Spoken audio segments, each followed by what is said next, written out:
Well, hey everyone, it's Marcus and welcome to more Zooming in my jungle room. I am really lucky today. I'm going over to Melbourne to speak to somebody who's in the middle of a tour. Please welcome everybody, Daoiri Farrell. Daoiri, how are you?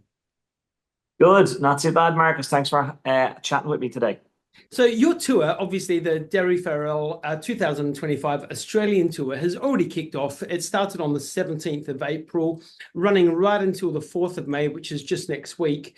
And you're about to come to Adelaide and Victoria as well on the 1st and the 2nd, and then the 3rd in Albany, Western Australia. So you've still got a bit to do yet. How's the tour been going so far? Yeah, it's been going fantastic, Marcus. Yeah, I've been really enjoying it, and I mean, just love Australia. Like, it's fantastic to be out here. So I mean, obviously you were here in Australia last year. You haven't been to Adelaide yet, though, so this is going to be exciting for you. But when you know that you're coming to Australia, what are you most looking forward to doing or seeing? I'm most looking forward to getting out and seeing the sights and enjoying our good weather and doing a bit of running. I love jogging and running and stuff really early in the morning. So that's what I do. Yeah, Well, just get out and about. I can't promise Adelaide's going to have very good weather at the moment. It's just been raining today. It's very grey and overcast out there, but fingers crossed Okay. for you. I don't know how Hey, much this is will no. change. Yeah. I won't have too much time out in Adelaide this time, but I am looking forward to getting there and seeing as much of it as I can while I'm there. So yeah. Yeah. Well, you've got plenty of fans here, so everyone's really excited to see you. What have you heard about Adelaide?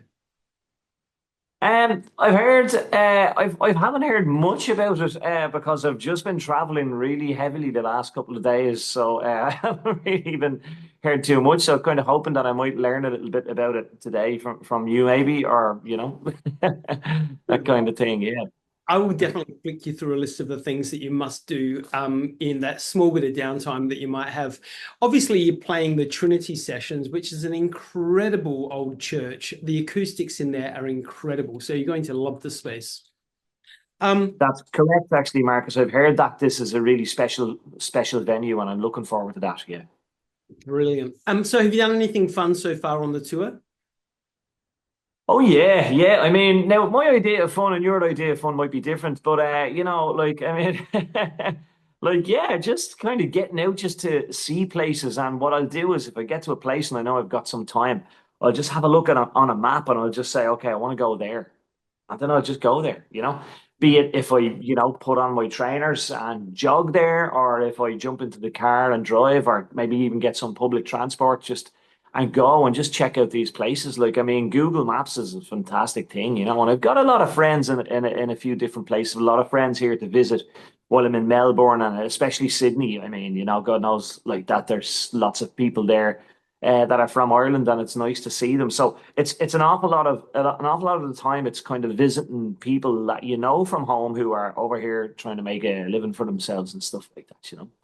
Yeah. So So growing up in Dublin, how did it shape, your career, your connection to the stories that you now sing? yeah, I mean, like Ireland and Dublin, I suppose I suppose they say that Dublin is the melting pot of Irish music, like where with it being the capital city, it's a very fun place to be, and you will find a lot of different musicians from all over Ireland and indeed all over the world will flock to Dublin because it's such a fun and vibrant kind of place for music and just a hub for everything. Like, it's party central, like as well. So all of that comes into a factor, like, and it is a fantastic place. And that like Dublin really did shape me as a musician, I have to say that, yeah, absolutely. And a lot of incredible artists obviously come out of Dublin, incredible amounts. Um, but hey, when arranging, your traditional pieces that you do, how do you balance honoring, the roots of the song while also making it your own at the same time? Yeah, well, it's very important to go back to the source of a song or a piece of music. I think it's always something that I would absolutely, tell people like that. If you are going to sing a song, make sure go back and know the background behind it and try and find out everything that you can about it, you know. And when you're singing the song, sing it with heart and give it as much love and attention as it needs, you know, because basically the songs that I sing are kind of like, you know, a lot of the time the songs that I sing are little history lessons, you know, in with music behind them. That's pretty much what it is. So yeah, I love I and then what I do is then I try and incorporate the bouzouki, which is the instrument that I play. It's called a bouzouki. It kind of came from Greece, I suppose, and it arrived over to Ireland in around mid 19, so probably in around 1950, 1960, when there was there was like a boom for and a kind of resurgence of folk and trad music there, and it came in and like all instruments were welcome, you know,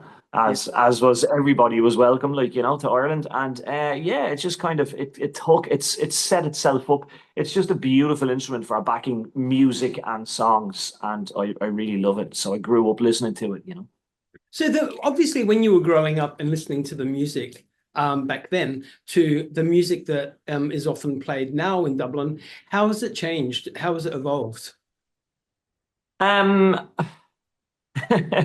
it's kind of yeah, you know, like it's grown more popular, and I think it's to do with the likes of social media and people have cameras on their phones. Like when I was, I don't want to make you or I feel old. I mean, but like when I was a young man and I was playing music, I mean, there was no phones, there was no kind of people coming in and writing up on their Facebook page, oh, there's a fantastic music session or a gig happening here or there. It was kind of a lot harder to get the word out, which in turn kind of made it an awful lot more intimate, and you could have a very special night. And it would come and go, and that was it. It was gone. And the only way that you'd have to remember it is your actual memory, like, you know. But and it's not a bad thing. It's it's sometimes it's sad. I remember things. I have a tendency to remember things that didn't happen as well. But like as do we all when there's a few beers involved and stuff like that. But like it's just great now. All you have to do is take out Google and you just have to say, hey, where's there a decent session happening or a gig happening tonight? And you can find actually I think we're actually spoiled for choice now. You know what I mean? With a lot of music, which is again a good thing and a bad thing. Like, if you're trying to promote shows, there could be four or five different absolutely amazing artists playing on the same night as you, like, so people are spoiled for choice, like, so it's great. Like, yeah, it's the music is still great, and it's I'll always love it. But the times are just changing with social media and music online and online downloads. Like, you'll find that you're not selling as much merchandise at gigs because people have it because they've downloaded it. It's to be honest with you, man. For me, it's too much to keep up with. But Yeah. I have to keep up with it, and I think every musician is the same. We are musicians at heart, and then kind of social media creators second. So, Quite hard to do. yeah.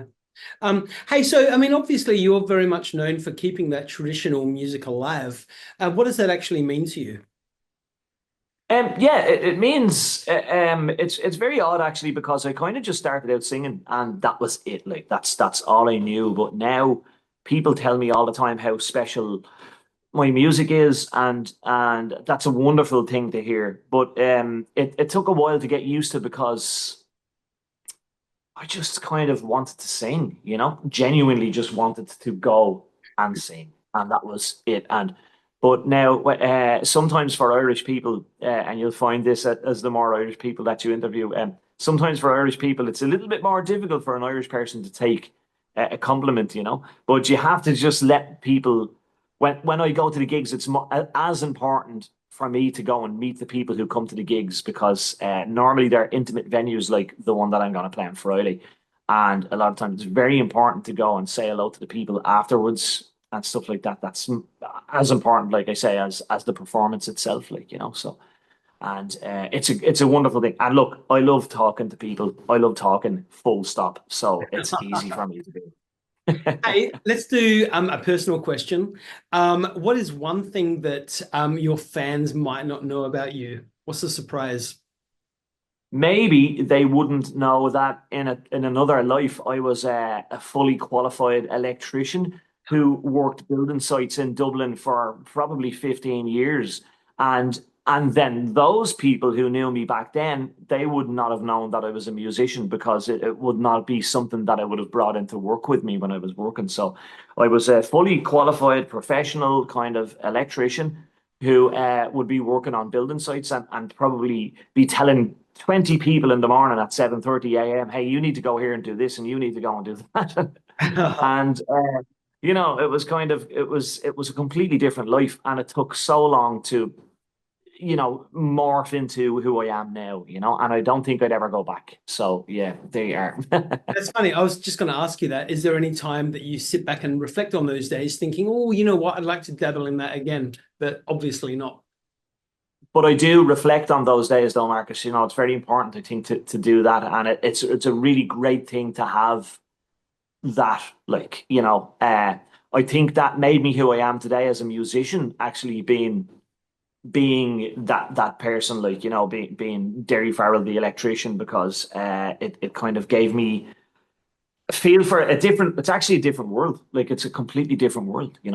And I've dipped my toe in there, and now I'm doing the same here, and it's great. Yeah. So So Derry, I mean, obviously looking back on your incredible, illustrious career, I mean, you've done so much. What's one of the biggest lessons that you've learnt in this career? is that and somebody said this to me the other day. Well, they didn't say it to me, but I was with somebody who I would see as a really good musician, and I heard her saying to somebody that you never finish, that she will never finish learning as long as she's alive. She says, I'll never finish learning.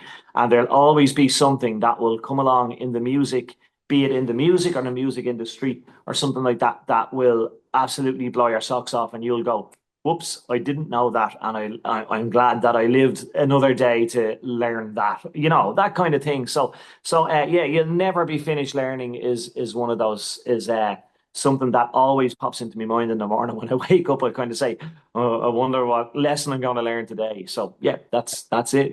I, it's never over till it's over. Hey, let's do a Never. fun question, all right? Any genre at all. Who is somebody that you would love to collaborate with? Somebody that I would love to collaborate with. I would have loved to collaborate with let me see now. There's so many. Like that's what's pausing me. Yeah. I would have loved to meet this this is kind of embarrassing, but I would have loved to meet Elvis Presley. That's not I always embarrassing. thought that he was really cool. And actually, my nickname is Elvis. Everybody in Dublin, where I come from, everyone calls me Elvis when I'm over there. Friends that Okay. not musician friends. Again, this would be something that went back to when I was an electrician all those years ago, probably 15, 20 years ago. And I remember that I was going to a gig and I had to bring my guitar with me. So I put it into the van and I drove into work. I was there for a couple of hours. And when I opened the van, one of the guys looked in and he said, oh, you play guitar? And I said, yeah. And this was kind of the first time that I had let somebody in on my personal life. And he says, oh, we're going to call you Elvis from now on because I played the guitar. It's like, oh, okay. And I Crazy. thought that was hilarious. Yeah, So I is was like, that and a nice compliment.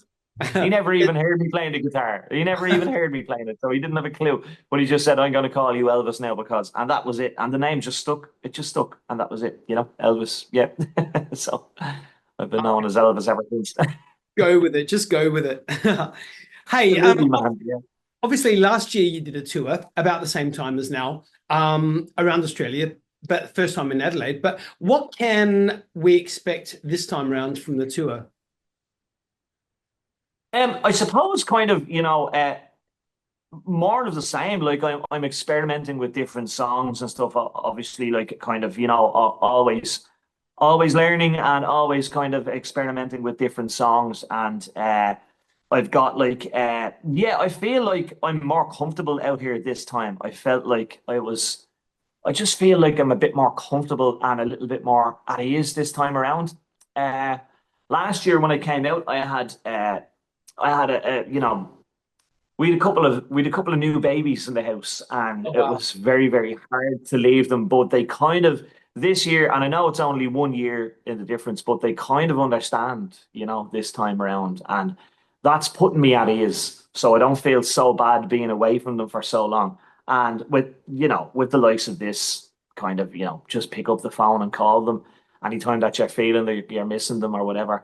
So I think the older they get, and the more that they don't care that I go away, I think the more at ease I will be. That really is it. So like, and then what it is as well is the older they get, them I feel like the more time I get to practice, and the more time I get to experiment with new music. That's really important to me, Marcus. Really Yeah, important. I hear you. Yeah. I hear you. Hey, do you find any, well, like, obviously, when you come to Australia, do you find any similarities between here and obviously where you come from in Ireland? Yeah, yeah. Like the place is very pretty, except for like the place. Australia is very pretty, and you have the added bonus of having the weather to go with it. Yep. Okay, like Ireland is quite cold and rainy, but it's a very beautiful place. And sometimes when I come, well, when I used to, like, I've been over to Australia a good few times now at this stage, but when I did come over, I used to find that I would be comparing places to Ireland, but that's not the way. The way is to come over and just I'm constantly trying to see new things when I go away. That's just something that when I'm lying in my deathbed, I can say, man, I've been around the world twice or three times and it's been fantastic. That's just something that I want to do. And I hopefully when my kids become of age that if it doesn't upset their life too much, that I would love for them to accompany me when I'm gone and probably wheel me around in the wheelchair, to these different venues. Yeah. Again, it's never over until it's over. Um, Exactly. Getting Exactly. ready for a performance, have you got any quirky kind of rituals or habits that you have to go through to get into the mindset of going on stage? No, I wish I did, but I've absolutely nothing to tell you there. No, I arrive, I talk to everyone. I have this. It's kind of the way I've been treating musical tours in the last couple of years has really changed. I kind of treat them like as somebody who was a religious person might treat a pilgrimage. Like, I have this kind of thing where I go off and I I eat once a day. I'll go for a run religiously.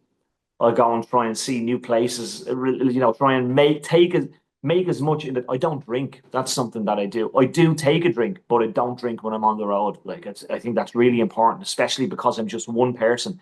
If something happens to me, there's nobody can help me. You know what I mean? So I have to help you. I have to help yourself, and I think that's really important.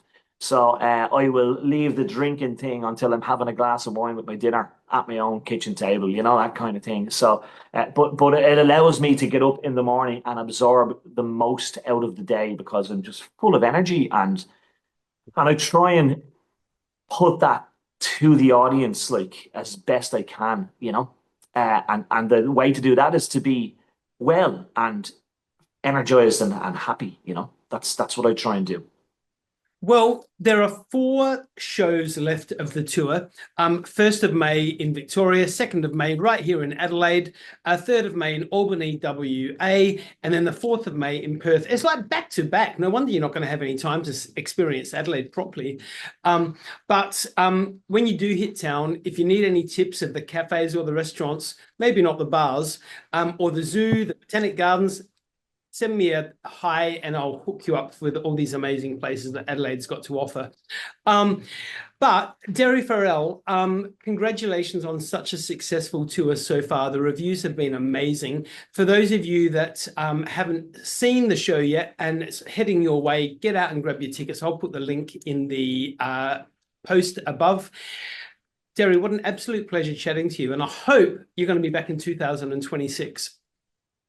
Absolutely, I will. Marcus, I just want to say, I was absolutely delighted to see the email coming in to say that we were going to be having the chat today. And it really means a lot to me for you to have me on. And it really feels like as if I'm going places when I'm talking to the likes of you, and I will definitely hit you up for a good coffee joint when I get there, I right? love Definitely. it. I will be around, my friends. And I swear, next time, 2026, make sure you book out about 3 days for Adelaide, and I'll show you the sun. Absolutely, I will. All right, That'll my be friend. fantastic. It's a deal. Thank you very much.